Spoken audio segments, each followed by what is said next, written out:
Familja e Shpejtim Gashit nga fshati Pjetërshtisë e komunës së Shtimes jeton në kushte teje të vështira. Familja 5 antarëshe nuk ka kol mbi kokë pasi që shtëpia që kanë jetuar është në prag të shembjes. Momentalisht kjo familje jeton në tend. Familja Gashi jeton vetëm me një social prej 102 eurove në muaj. Kryefamiljari dhe gruaja e tij Hasimia thonë që nuk kanë marrë kurrë ndihmë nga askush, por vetëm premtime boshe. Shtëpia që shpeshen edhe vet, o shem, jetoj me kushte sociale, edhe që 4 ditë jena këto, në shatar të nejtë, këtu po bjen shi për në lag, edhe komuna do me thonë a shku burre që 2-3 herë të shku atje, edhe asë që kanë arme na vizitu me këqyrë ku jena. I na kanë të një shpi që ato të nejtë, e këj shive tyve, po ato lak shtim, edhe thëmija mus mushin.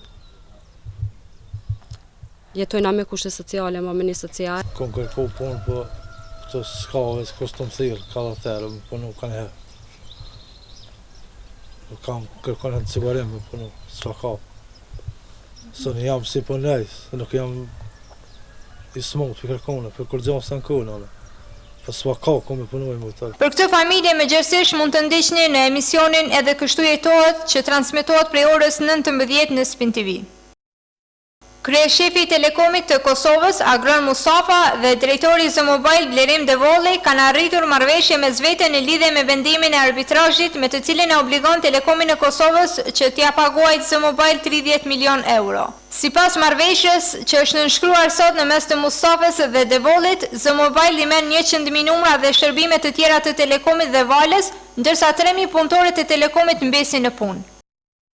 Kryeministri në largim Isa Mustafa me ftesë të përfaqësueses së lartë të Bashkimit Evropian për punë të jashtme dhe siguri, Federica Mogherini, do të marrë pjesë në darkën që shtrohet sot për liderët e Ballkanit Perëndimor në Bruksel. Siç bën të ditur zyra për informim me kryeministrit, në këtë darkë të ftuar nga Mogherini, ku do të jetë i pranishëm kryeministri Mustafa, do të jenë prezente edhe kryeministrat e shteteve të rajonit dhe do të diskutohet për gjendjen aktuale, perspektivën si dhe avancimin e rrugës euro-integruese të vendeve të Ballkanit Perëndimor. Gjatë ditës, kryeministri Mustafa po ashtu do të zhvillojë një takim bilateral me përfaqësuesen e lartë të Bashkimit Evropian për punë të jashtme dhe siguri, njëkohësisht zëvendës presidente e Këshillit të Evropës, Federica Mogherini.